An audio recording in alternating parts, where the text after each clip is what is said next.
Hello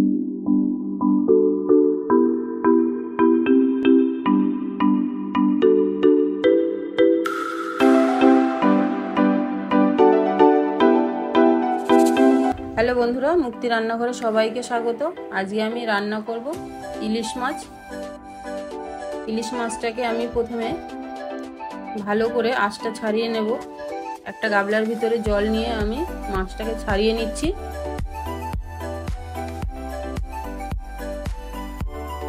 মাছের আঁশটা ছাড়ানো হয়ে গেছে, এখন আমি মাছটাকে কেটে নেব।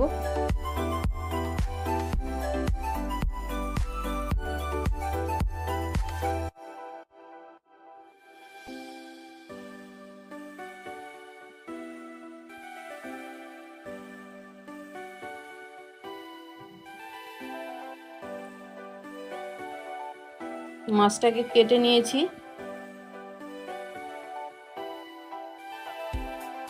মাছটা কেটে নেওয়ার পর আমি মাছটাকে আরেকবার ধুয়ে নেব। এখন আমি একটা মশলা পেস্ট করে নেব। নিয়েছি সাদা সর্ষে আর নিয়েছি কালো সর্ষে, দুটো সর্ষে আমি একসঙ্গে পেস্ট করে নেব।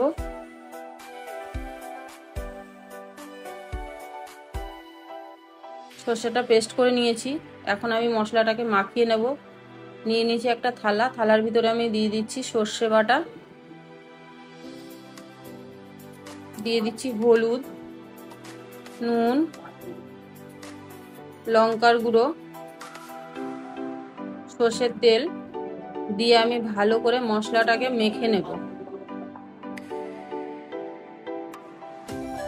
মশলাটাকে আমি ভালো করে মেখে নিয়েছি। এখন মাছগুলোকে মশলার ভিতরে এক এক করে দিয়ে মশলা মাখিয়ে নেব। সমস্ত মাছগুলোতেই আমি মশলাগুলোকে মাখিয়ে নিয়েছি। এখন একটা কড়াইয়ের ভিতরে আমি দিয়ে দিচ্ছি সর্ষের তেল। তেলটা গরম হয়ে গেলে দিয়ে দেব ফোড়নে কালো জিরে। এখন এক এক করে মাছ তুলে আমি তেলের উপরে দিয়ে দিচ্ছি। মাছটাকে কিন্তু আমি ভাজিনি, মাছটাকে আমি কাঁচা জলে রান্না করব, এই জন্য মশলা মাখিয়ে তেলের উপরে দিয়ে দিলাম। মশলাটাকেও দিয়ে দিলাম মাছের মধ্যে। মাছের একটা সাইড হালকা করে ভাজা হয়ে গেলে আমি মাছটাকে উল্টে দেব।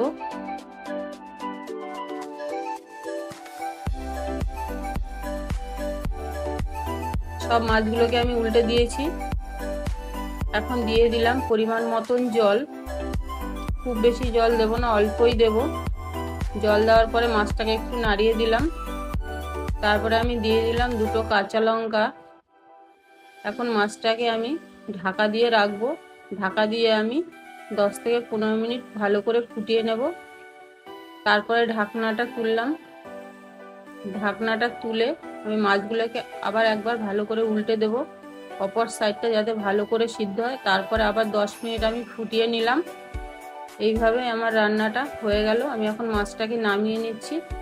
এটাকে বলে কাঁচা জলে ইলিশ মাছ রান্না। আমার রেসিপিটা যদি আপনাদের ভালো লাগে তাহলে সাবস্ক্রাইব করবেন আর কমেন্ট করে জানাবেন মাছটা কেমন লাগলো।